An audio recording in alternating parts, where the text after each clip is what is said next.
I have the EmDrive 500. This is running on 125 volts, so that's the maximum value you also can implement here.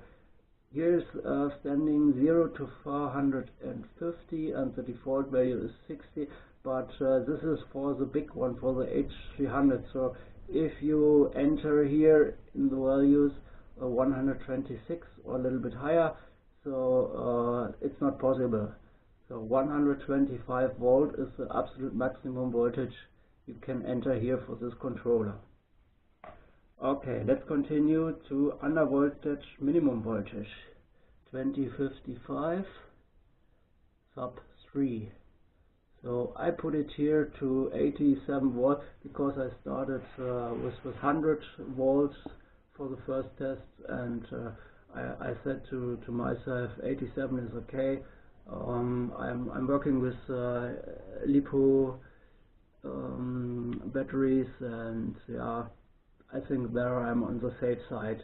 I have to charge it when it reaches this value, but it's no problem, it goes very fast.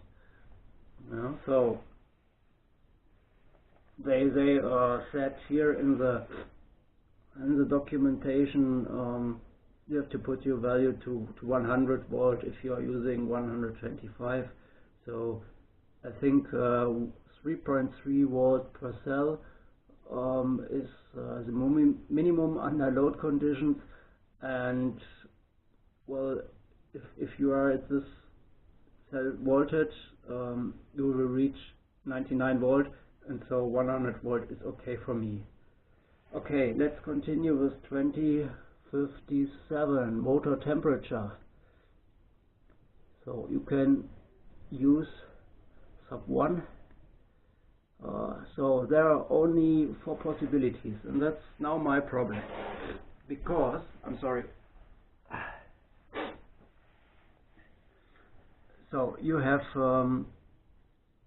as I said, 4 possibilities. You have an NTC 10K, you have the KTY 84 minus 130 and KTY 81 minus 210.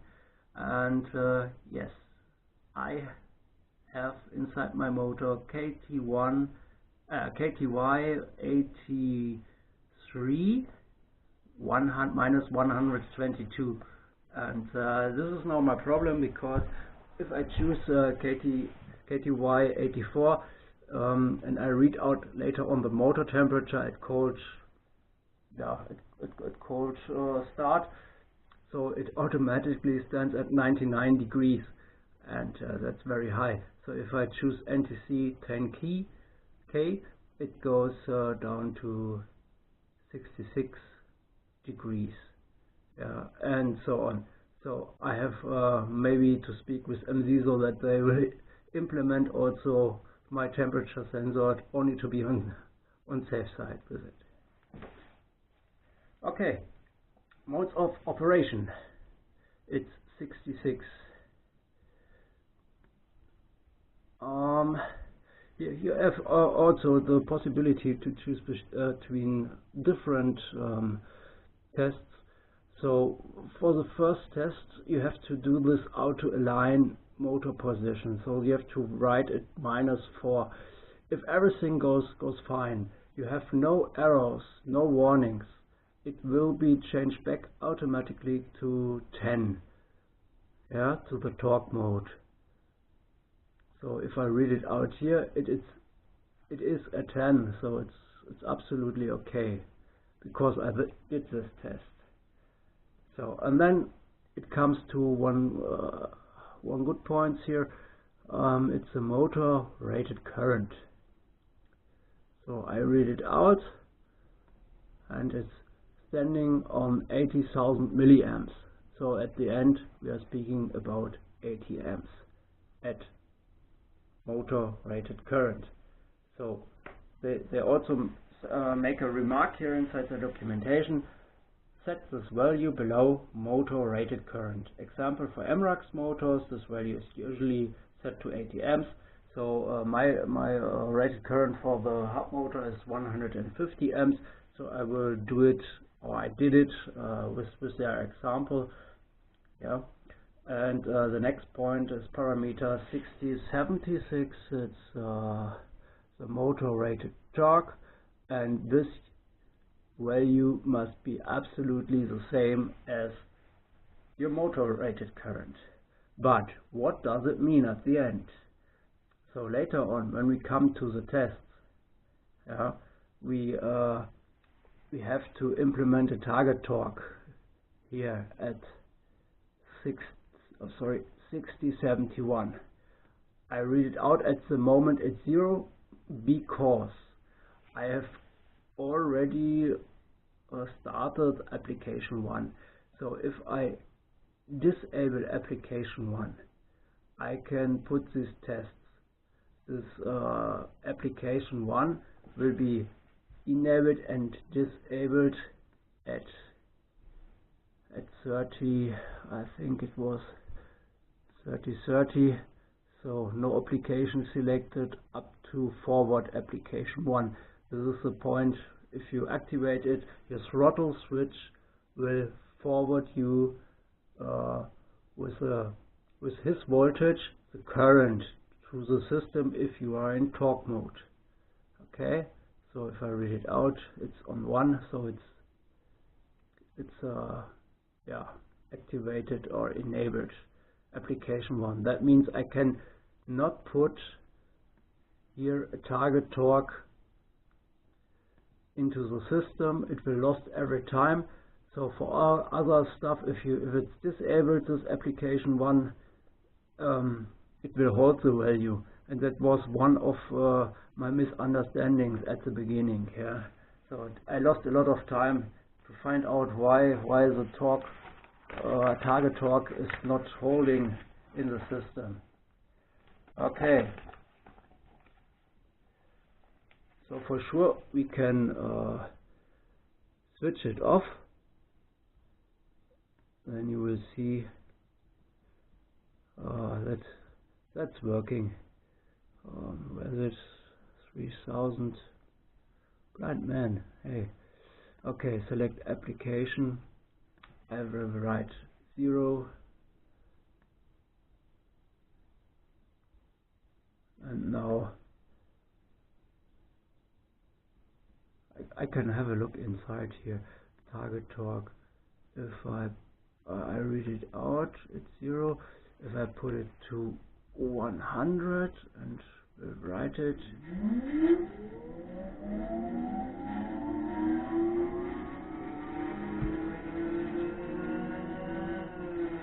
I put it back, the motor starts spinning, because what is standing here? You put 1/1000th of the nominal current to the motor in this test mode. If you add your torque mode, it's 6060, your motor operation is in torque mode, you will forward this this current to the motor directly. Yeah, but I only want to show you what happens here. So later on, when the tests continue, the motor will be blocked. So a rectangular signal with 8 amps, because you put in the value 100 here. 100 here means 10% of your motor nominal current, or let's say of your motor rated current, which you already write in here. That's all at the end. So by the oscillation test later on, you will send 500 thousandths, means half of the rated current. In this case, from 80 amps, it's 40 amps you send on the blocked motor, and this will create a big vibration here inside my trailer, because it's also there at the first moment. I was really shocked what happens to the motor.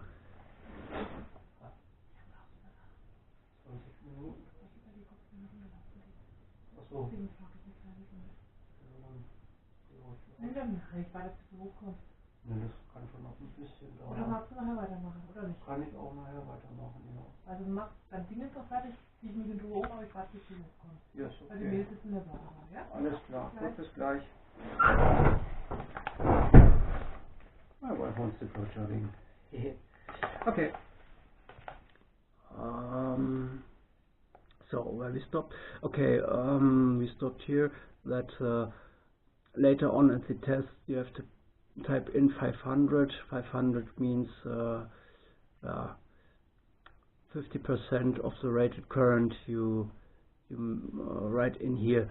So don't put the real the real rated current to this parameter at the moment. Later on you will change it, definitely, but not for the first test here. That's very important. Okay, so if everything is done here, you have to enter everything. You can save your parameters here, and everything will route into will right into your controller, and yeah, that's very easy. After that, you have to reset your system, and then you have to go to operational.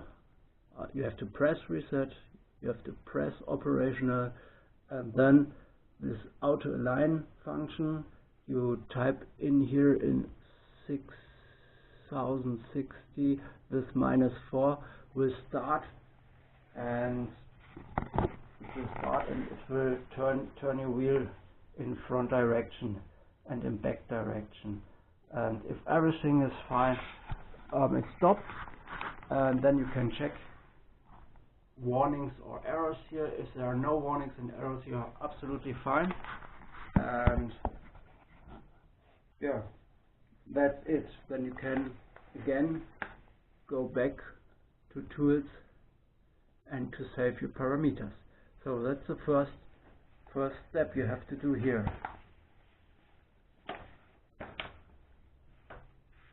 By the way, I need 40 minutes for the connection from PC to the controller, and I think 7 or 8 hours to get this first step running.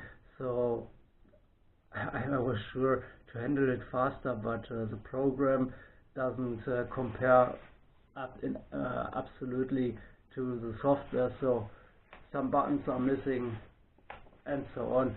But let's say with a little bit time and good feedback from Emsiso, I managed this already.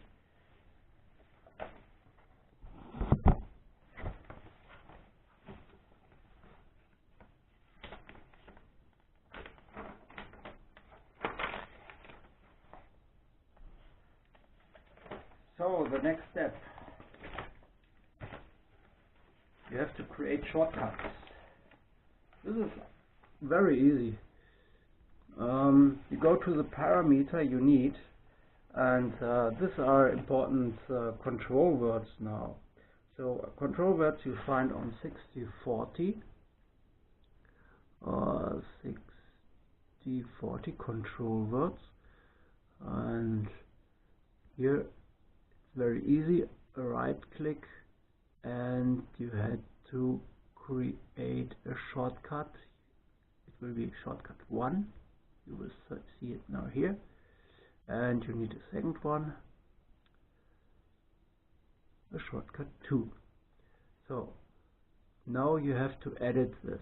Also we go here, right click, edit, and now for the first shortcut we need the parameter shutdown. Shutdown is value 6.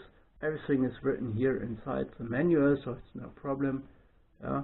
And for the second control word you have to enter 15. 15 is standing for fault reset. You need this later on for this parameterization for your tests. Okay, that's all for the shortcuts. I will change the size now.